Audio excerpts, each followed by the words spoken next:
Alors, si tu es freelance ou agence marketing ou agence IA et que tu galères à signer des clients, tu fais plein d'efforts, tu envoies des messages de prospection, mais personne ne te répond, ou sur le peu d'appels de vente que tu as, tu n'arrives pas à closer des clients, ils ont des doutes, ils croient que tu es une arnaque, ils ne te font pas confiance et ils t'envoient pas de l'argent, tout simplement. Eh bien, dans cette vidéo, je vais t'expliquer exactement d'où vient le problème, mais surtout, je vais te donner des solutions concrètes à mettre en place dès aujourd'hui pour significativement augmenter tes taux de closing et signer ses clients. Donc, reste attentif jusqu'à la fin et sans plus tarder, je vais te dire la première et principale raison. Si on part du principe que tu as une bonne offre, un bon marché et un service qui va régler leurs problèmes, eh bien, c'est le manque de confiance. Il faut comprendre qu'aujourd'hui, le marché est cramé si tu fais comme tout le monde. Alors, est-ce que ça veut dire que le marché est saturé et qu'il faut complètement arrêter le business des agences parce que ça ne marche plus? Eh bien, attention, je n'ai pas dit ça. Moi, j'ai une agence marketing depuis plus de 5 ans et je continue toujours de signer des clients et je connais plein de gens qui font ça, mais on n'utilise plus les stratégies de 2019 en 2025. Il y a un shift dans le marché parce qu'il y a de plus en plus de nouvelles personnes qui rentrent dedans et qui font les mêmes erreurs et qui vont cramer le marché tout simplement. Donc c'est toujours une opportunité. Vendre des services, ça a existé il y a des milliers d'années et ça existera toujours, mais il faut juste s'adapter. Bien sûr, ce problème est valable, peu importe ton service, que tu fasses de la publicité Facebook, de la création de sites internet, de la création des chatbots avec de l'intelligence artificielle. C'est valable vraiment pour tous les prestataires de services digitaux. Pourquoi? Eh bien, on va voir les raisons ensemble. Le constat d'aujourd'hui, en 2025, c'est que beaucoup de chefs d'entreprise ont été déçus par certains prestataires qui sont juste incompétents, qui leur font miroiter d'énormes gains potentiels, mais qui ne tiennent pas leurs promesses, ou bien qui vont mal faire le travail parce qu'ils sont débutants, ils viennent de commencer, du coup ils font un peu la merde. Et toi, tu n'es pas le premier à les avoir au téléphone. Bien sûr, les chefs d'entreprise sont démarchés tout le temps. Ils reçoivent des messages, des emails, des appels téléphoniques de prospection. Du coup, dans 90% des cas, ils ont déjà travaillé avec une ou plusieurs agences par le passé. Et je peux te dire de ma propre expérience, la plupart du temps, ils n'en étaient pas très satisfaits. Du coup, tu vas un petit peu payer les pots cassés euh, parce que ben, tes clients potentiels, ils vont être un petit peu plus alertes, ils vont être plus méfiants. Donc, il va te falloir d'autres méthodes et astuces pour les convaincre. Deuxièmement, certains ont même été arnaqués purement et simplement par des gens peu scrupuleux. Donc ça, c'est vraiment de l'arnaque. C'est-à-dire que le mec, il encaisse de l'argent et après, il gosse le client, il répond plus aux messages, etc. Généralement, c'est des arnaqueurs qui sont basés à l'étranger, donc Dubaï, Thaïlande, en Afrique, au Maghreb, etc. Donc si aujourd'hui tu es en France ou en Belgique, généralement, t'es pas concerné par ça parce que il y a très peu d'arnaqueurs qui sont basés en France parce qu'ils ont peur des retombées juridiques. Mais sache que si un client a été arnaqué par un mec qui habite à Dubaï, eh ben, il va être beaucoup plus méfiant même avec les gens en France. Mais en soi, si tu as une entreprise basée en France, si tu as une adresse en France, généralement ils vont vérifier ça, ils vont être un peu moins stressés à l'idée de t'envoyer de l'argent. Troisièmement, c'est que il y a beaucoup de modèles de facturation qui sont pas clairs. Si aujourd'hui tu proposes des services sur le long terme, par exemple sur des contrats sur 6 mois, 12 mois, 2 ans, 3 ans, etc., comme les agences SEO, eh bien c'est très compliqué de signer le client parce qu'il n'a pas de recul sur ton service. C'est pour ça moi je déconseille ce genre de contrat, mais si tu le fais, sache que ça va rendre le client encore plus sceptique. Justement, pour te raconter mes anecdotes personnelles, euh, la semaine dernière, j'ai eu un call avec un prospect, un client potentiel que j'ai eu grâce au démarchage par Loom sur Instagram. Et en fait, il m'en avait parlé de son expérience euh, passée avec une agence SEO, justement. C'est ce qui m'a donné l'idée de faire cette vidéo. En fait, ils étaient engagés sur un contrat de 24 mois avec une agence SEO qui foutait presque rien. Donc en gros, il m'a dit que l'agence, ils ont commencé à taffer sur les 2, 3 premiers mois et ils ont signé un contrat ouais, sur 2 ans, si je me rappelle bien, avec une facturation de 560 euros par mois. Donc c'est une petite facturation, mais en fait c'est un engagement sur du très long terme et le client était obligé de payer ça tous les mois en abonnement mensuel, en prélèvement, alors que l'agence, bah, ils ont créé juste des articles les premiers mois et ensuite ils ont complètement arrêté. Du coup, ça fait des revenus passifs pour l'agence, ils n'ont rien fait, mais de l'autre côté, ben, pour le client, ils se sont arnaqués entre guillemets parce qu'ils font plus le travail. Ensuite, j'ai eu aussi le cas d'un prospect qui avait été juste arnaqué, voilà, totalement arnaqué par un freelance basé au Maroc. En gros, il a encaissé le paiement de 1500 euros. Et ensuite, plus de nouvelles. Voilà, c'était de l'arnaque pure et dure. Et je trouve ça vraiment dommage parce que ça nuit à la réputation des agences et des freelances en général. Donc, résultat des courses, eh bien, les clients sont devenus ultra méfiants du marché dès que tu dis que tu as une agence marketing, etc. Surtout quand tu fais de la prospection à froid sur quelqu'un qui ne te connaît pas, sur les premières lignes de ton email ou de ton message, ça va directement créer l'alerte rouge dans sa tête. Il va se dire non, il se braque directement. Donc c'est pour ça, moi, dans ma prospection, j'essaie pas de dévoiler que je suis une agence ou quoi que ce soit. J'essaie de garder un petit peu le suspense parce que bah, ça fait un peu cramer dès le départ. Ensuite, l'autre challenge, c'est que tu arrives avec un mur de scepticisme à briser lors des calls, lors des appels de vente. Pareil, la même chose. Il va être vraiment au taquet sur qui tu es, il va faire ses recherches. Et en fait, le cycle de vente va être généralement plus long. Moi, je me rappelle en 2020-2021, j'arrivais à closer des clients juste en un call. Voilà, c'était assez facile, entre guillemets, de gagner leur confiance.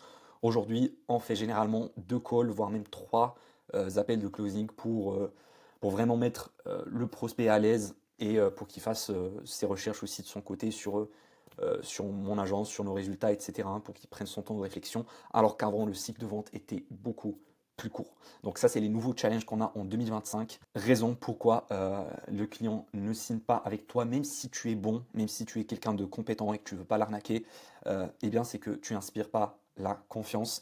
Tu subis en fait toutes les mauvaises expériences et le mauvais a priori que le client a sur toi. Ensuite, tu ressembles beaucoup aux autres. Tu as les mêmes promesses, le même pitch, tu vends le même service avec le même discours et tes prospects l'ont entendu 10 000 fois. Voilà quelques exemples, c'est voilà le coach du coach du coach du coach. Par exemple, là j'ai vu dernièrement cette mode-là sur YouTube, sur Insta. Le mec, il coach un infopreneur qui lui-même vend des formations sur comment vendre des formations et qui coach un autre coach et ça fait une pyramide. Ouais, c'est drôle, c'est dommage en vrai parce que ça nique un peu la réputation des coachs, ça fait un peu le Ponzi. Ensuite, les promesses qui sont trop grossières. Alors évite les promesses qui sont trop belles pour être vraies, c'est-à-dire que tu promets à ton client un résultat garanti qui paraît énorme, euh, ou bien des promesses qui sont copiées-collées. Alors, il y a aussi une trend là sur le marché francophone voilà, on t'apporte 5 à 10 clients, sinon tu ne paies rien. Voilà, c'est une belle promesse, c'est inspiré du marché américain, oui ça marche, mais là en fait, j'ai remarqué, surtout si tu es dans le domaine de l'infoprenariat, c'est vu et revu, vraiment c'est cramé. Moi-même je reçois énormément de messages de prospection, dès qu'on me dit mon système pour te garantir 5 à 10 clients par mois en automatique où tu ne paies rien, je réponds même pas parce que je reçois la même promesse tout le temps et du coup je suis devenu insensible. Du coup pour toi par exemple si tu es dans le marché des infopreneurs, évite ce genre de promesses.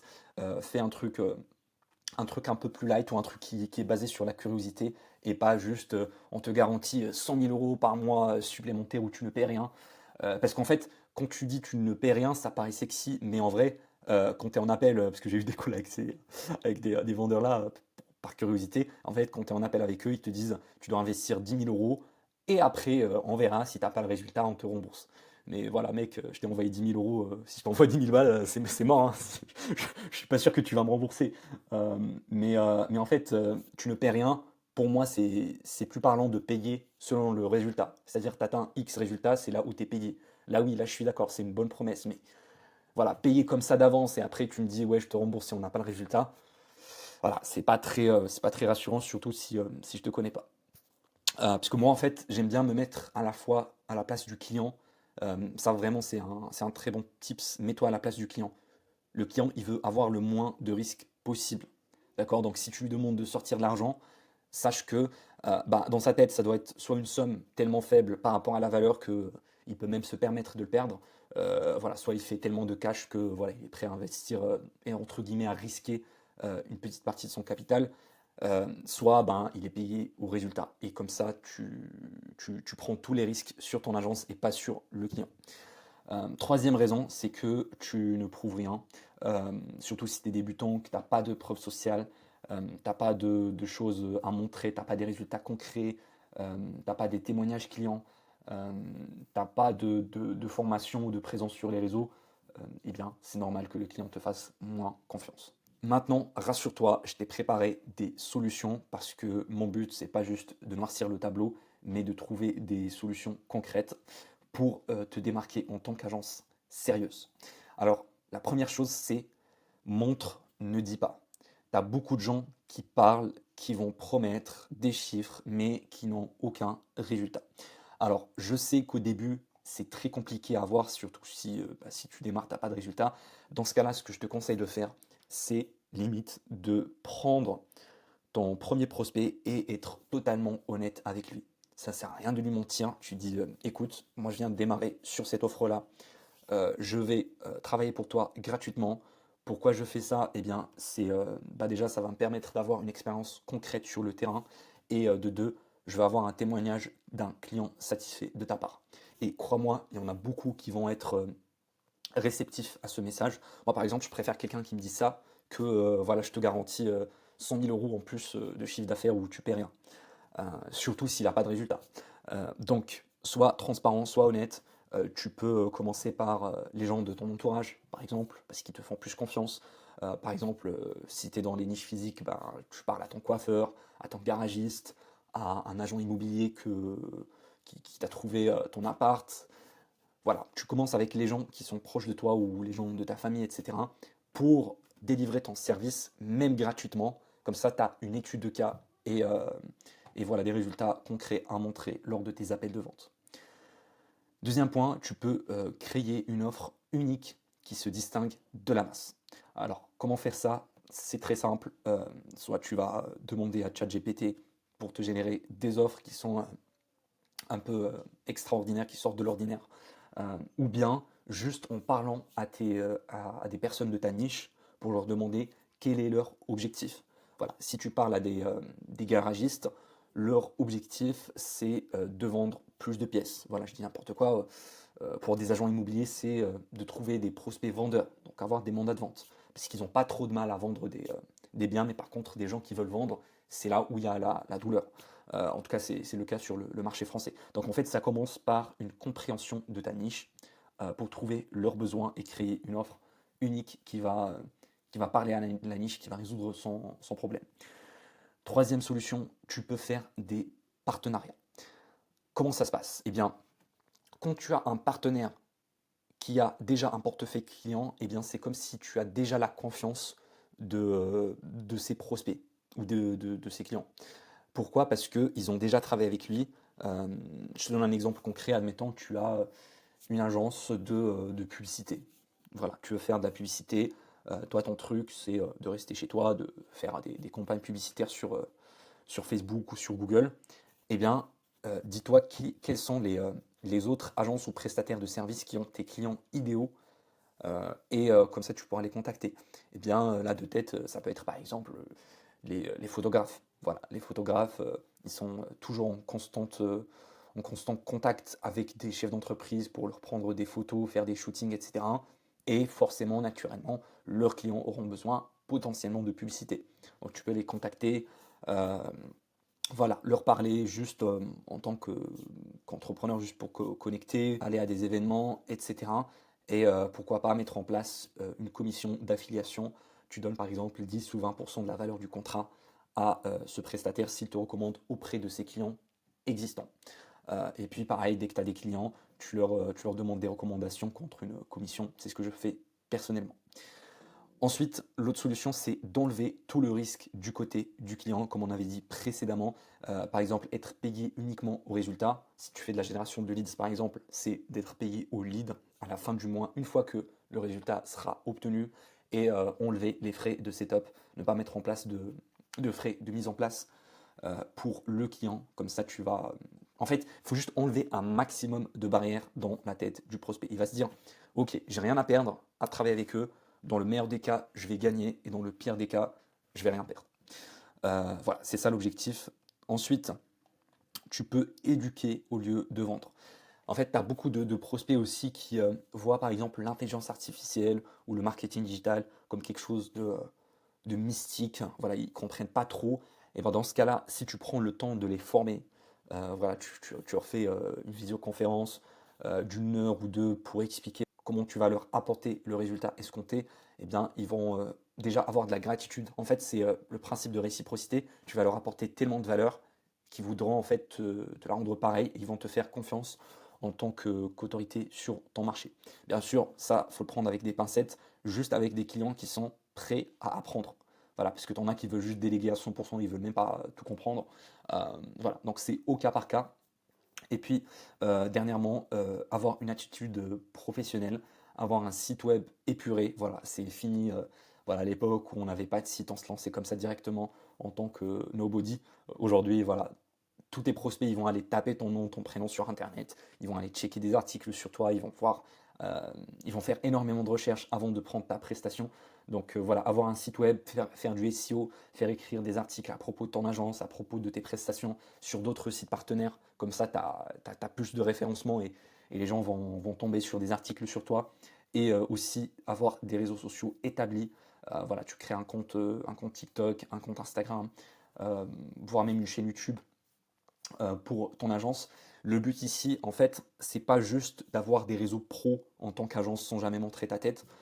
Ça serait préférable de montrer voilà, ta tête comme ça directement, comme je suis en train de faire, parce que ben, on est des humains et en fait on connecte avec des humains. Voilà, je suis sûr que si je montre pas ma tête sur cette vidéo, tu vas beaucoup moins connecter que maintenant. Voilà, donc en fait ça crée de la confiance. Le mec qui va se dire, voilà, lui il montre sa tête, donc c'est quelqu'un de sérieux, je peux lui faire confiance. Alors que si tu montres jamais ta tête, il va se dire, ouais, c'est quelqu'un dans l'ombre, etc. Bien sûr, t'es pas obligé, mais moi je te dis dans le cas idéal. Et si tu es prêt à faire cet effort-là supplémentaire, eh bien tu vas te démarquer de 99% des autres chefs d'agence marketing qui ne veulent pas montrer leur tête sur Internet. Voilà. Comme ça, on va, on va bien résumer la chose. Maintenant, si tu veux avoir le plan d'action concret pour monter ton agence marketing et signer tes premiers clients, comment trouver une offre irrésistible, trouver une bonne niche, eh bien dans le premier lien en description, tu trouveras une masterclass complètement gratuite, donc une vidéo dans laquelle je t'explique comment j'ai fait personnellement pour monter de 0 à plus de 30 000 euros par mois avec ma propre agence Scale Media spécialisée dans le media buying. Du coup, si tu es curieux, on se retrouve dans la description. C'était Elias, à la prochaine.